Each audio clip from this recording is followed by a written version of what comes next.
Dumungaw ako at tumanaw sa langit.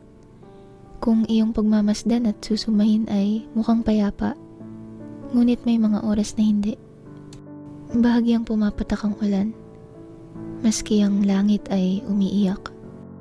Maging ang langit ay nakikidalamhati sa kalungkutan na nadarama ng karamihan. Aking bahagyang inilagay ang aking kaliwang kamay sa bintana at dinama ang bawat patak ng ulan. Ellie. Ano yun, Celeste? Natahimik ako. Hindi ko alam kung dapat bang sambitin ng mga kataga na gusto kong itanong.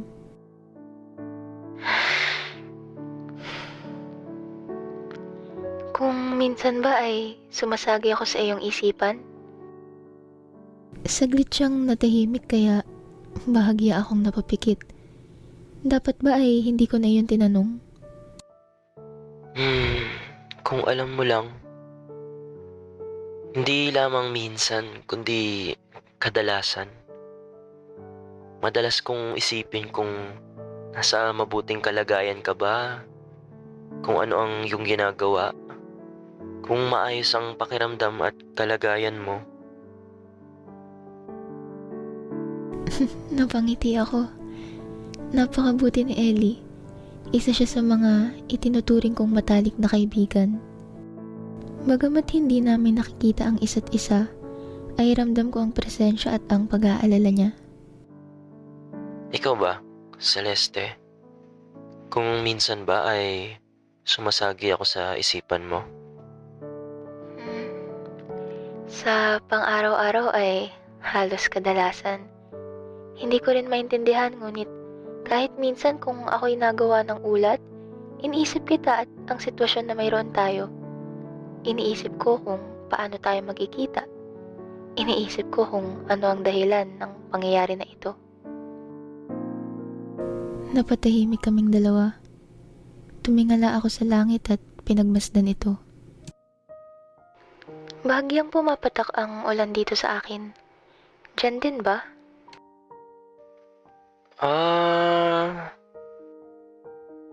Naramdaman ko na gumalaw siya. Maaari na nagtungo sa bintana upang sumilip at kumpirmahin ang aking katanungan. Umaambon din dito. Magkahalintulad kami. Magkahalintulad ng mundo pero magkasalungat na oras at panahon. May sasabihin ako sa'yo na sikreto. Ano yun? Alam mo ba na ikaw ang naaalala ko tuwing makikita ko ang langit? Eh di, lagi mo akong naaalala? Parang ganun na nga. At bakit naman? Hindi ko rin maipaliwanag. Siguro dahil sa pinagkaiba ng ating panahon? Dahil nahihiwagaan ako sa nangyayari? Ganoon ba? Siguro sa kadahilanan na kahit magkaiba tayo ng panahon, iisang langit lang ang ating tinitignan. Gaya na lamang ngayon. Nasa iisang gusali at unit tayo. Kahit di natin nakikita ang isa't isa, pakiramdam ko na nandito ka lang. Dahil nakakausap kita sa telepono. Napatingin ako sa langit. Iisang langit kahit magkaibang mundo. Isang malaking misteryo na nasa isang lugar tayo. Parehas nakararanas ng ulan sa mga oras na ito, ngunit hindi nakikita ang isa't isa. Sa totoo lang ay hindi ko rin maintindihan. Hindi ko alam kung tayo ba ay pinaglalaroan ng tadhana. Hindi ko alam kung ano ang rason kung bakit tayo pinagtagpo. Saglit kaming nagkaroon ng katahimikan. Katahimikan na mapayapa. Katahimikang may katiyakan.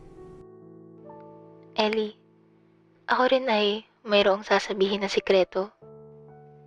Ano naman yun, Celeste?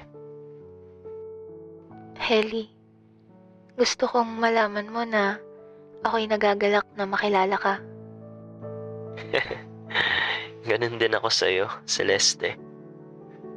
Walang kung ano mang bagay ang makakatumbas sa kasiyahan na to. At kung bibigyan ako ng pagkakataon na maulit-ulit na makilala at makausap ka ay akin pa rin itong uulitin.